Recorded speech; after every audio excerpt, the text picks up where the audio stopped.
She Huifeng, 78 ans, habite dans le quartier de Chongqing à Shanghai.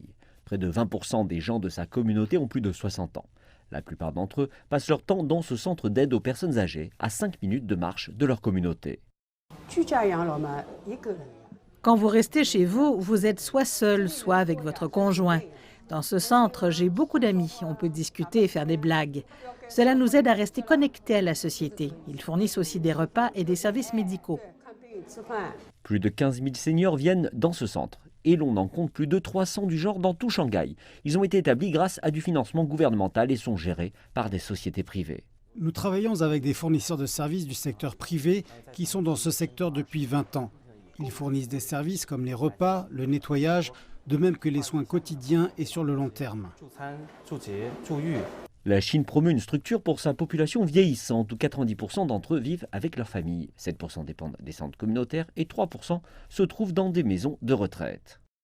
Outre ces services à la communauté améliorée, de nombreux investisseurs d'outre-mer et domestiques visent à bâtir des institutions de soins pour personnes âgées afin de répondre à la demande croissante liée à leur nombre grandissant.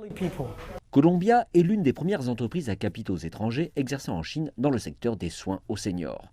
Après 9 années d'exercice, elle a établi 4 sites et 2 hôpitaux à travers le pays.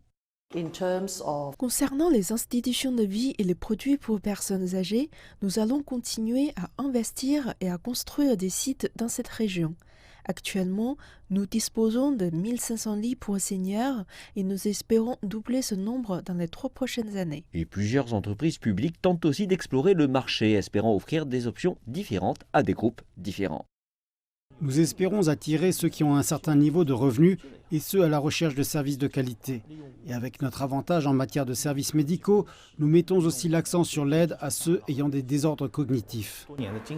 Les statistiques de Shanghai montrent que les citoyens seniors comptent pour plus de 30% de sa population. Et avec 5 millions de seniors, elle compte la plus importante communauté de personnes âgées de Chine. Le gouvernement espère que son système de services pourra établir un exemple pour d'autres villes chinoises.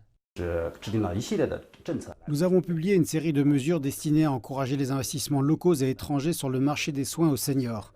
La limite d'enregistrement de l'investissement étranger a été annulée il y a des années. De nombreux opérateurs déclarent que le plus grand défi est le manque d'infirmières et de soignants. Et ils précisent que le succès à long terme attend des entreprises capables d'attirer de tels talents et des services adaptés aux personnes.